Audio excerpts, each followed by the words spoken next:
At CastleHill, I'm a principal. In terms of relevant experience from regulatory change perspective, I've been in the GRC space for quite some time, and in fact, it goes back to Thomson Reuters, where there was content as well as the platform that we dealt with when we went in and implemented GRC regulatory change solutions at big banks here in the US as well as in Canada.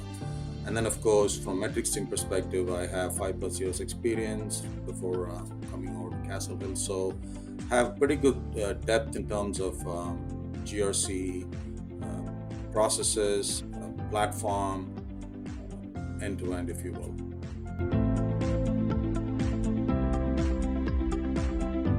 BFSI, mainly banks, financial services, and insurance. That's where this whole regulatory change as a need is acute in terms of the volume of regulatory change that's happening. It's been on the rise, and at the same time, there's been a lot of enforcement actions recently, and finally, a lot of divergence in the regulatory change. And what I mean by divergence is something like a data privacy. California looks at it one way, which is the CCPA, and then at the federal level, the US government might look at it slightly differently. And then you have a different jurisdiction like Europe, where they look at it from a GDPR perspective. So right there, you can see three flavors of having to comply with something, which is data privacy right there, right? So that's where it makes it that much more challenging. On top of that, the content, the way they codify the regulations, all of that changes as well from time to time. So it's a bit of a moving target in many different ways, and that's why it becomes so difficult. And of course, you have these providers on the front end, content providers that we work with, but then taking that content and sort of looking at it in the context of what the customer is trying to do from business perspective, and then bringing in the GRC platform, integrated GRC platform, whatever it might be, is where it gets tricky. And that's where we have a role to play from CastleHill. So the regulatory change process, when I think about how we do it within CastleHill, is that we, having been in GRC for quite some time, and that's our bread and butter, we have our own framework called the Business Hub. And I say framework, I'm talking about the GRC framework, our way of articulating how a business works when you go into a customer and when you look at their profile in terms of what they're doing, the various compliance initiatives and programs that they're about, from the point of view of the products that they're dealing with, as well as the regulatory compliance requirements that they have to deal with, all put together, right? I mean, having pretty good understanding of that, plus the risks, the processes and controls, the whole core set of components, including the regulations that the given institution has to deal with, given their focus area, the type of institution that they're on. All of that in a holistic manner is what that business hub is.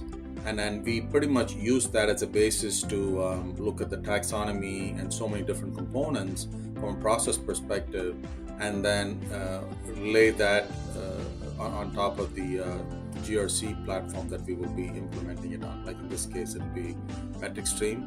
However, having that deeper understanding of the customer and then bringing the content and sort of mapping it to the way they want it is where we add value. At the same time, content as well, we understand these content providers quite well.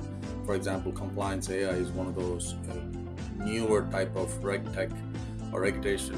They call it RegTech in short for regulation technology.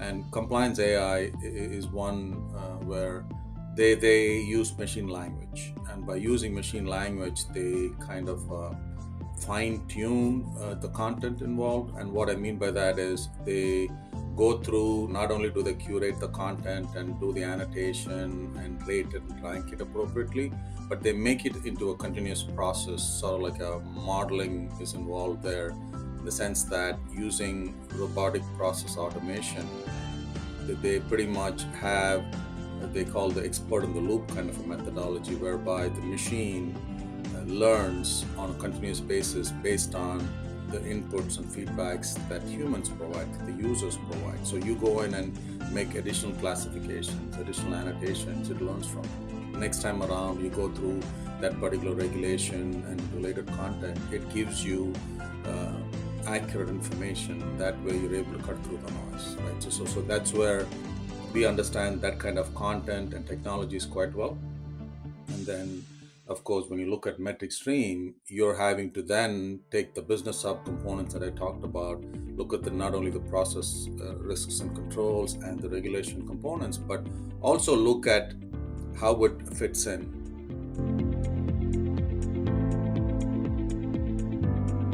If you think about Castle methodology, it really starts from the business hub.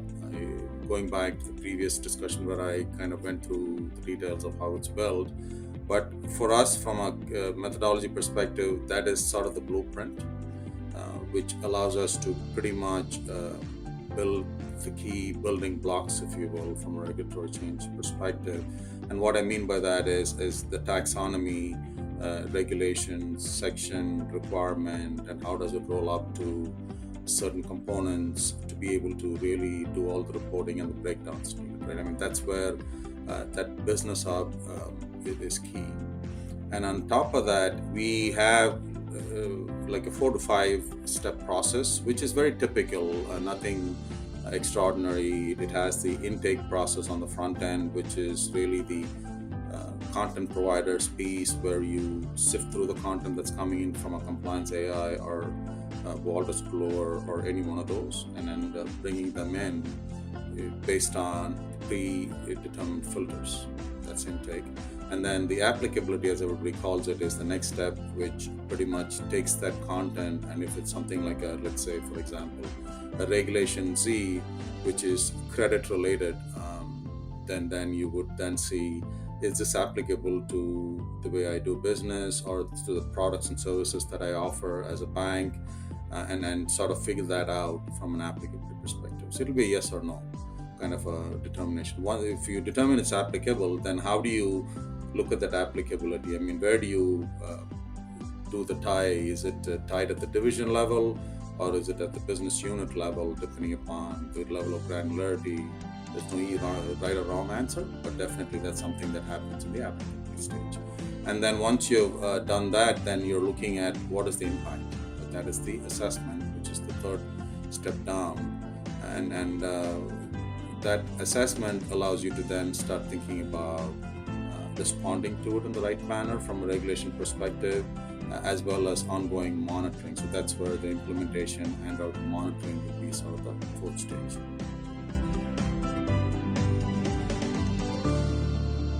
Now, in terms of looking at it from a MetricStream perspective, I would like to take a few minutes to dig a little deeper into the actual module itself. It's regulatory change management. It's a nicely integrated application that has a lot of hooks into different other applications. For instance, it hooks into the issue management application within MetricStream, which connects to your risk management, your compliance, all the other modules, including audit, and so on and so forth. So that way, when you have issues that you identify or findings that you identify as part of this regulatory change process, you can push that into issue management module, and you can centrally manage them. So, right, so that is one key component. In addition to that, I talked about the business hub, so I just want to revisit that in saying that the key components that you identify from a processes control perspective translate to foundation elements in MetricStream, and that really is a key building block. So you set up the business hierarchy, typically are 3-4 levels, not to go into too much detail there, but beyond that, you think about how do I set up this regulation. The example that I used, the Reg Z, is it a 3 level or 3-tier structure, mandate being the top level in the section, and then requirement, or how do I break it down? I mean, that kind of determination you do, but then there are about 19 different GRC objects, which MetricStream calls them as a library. So there's a bit of a misnomer there. When they say library, they're talking about library of objects. So there's requirements, there's a whole lot of other objects. So you'll take that and pretty much establish the relationships one to many, and then once that's all laid down as part of the core foundation elements, and you can start laying other layers on top of it. For instance, the various roles that come into play from a regulatory change perspective. You're looking at a system administrator, for instance, on the front end, who looks at the content coming in from the content provider. The triage analyst looks at the content coming in and does the initial triaging. And then the next person down could be a coordinator, typically at the business level. And then you got the subject matter expert, wherever the person may be, typically in legal, and the business users themselves. So these are the standard roles out of the box that comes with the application. You can, of course, use them if you so choose, or you can change it.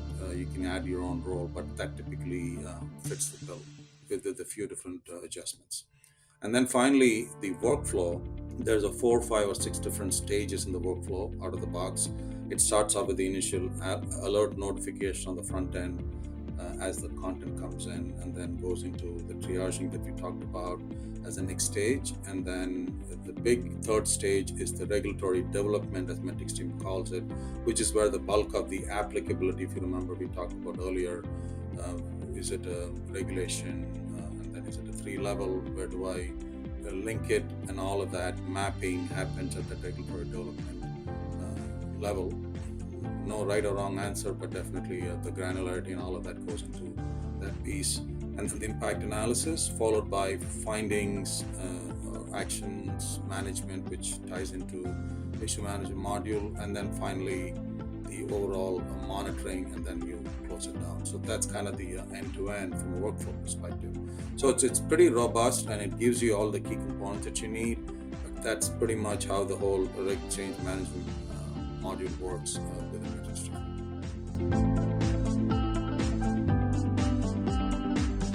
You have content on the one end, which is through various series of providers that we deal with, whether it's Compliance AI or Thomson Reuters or whatever the case may be.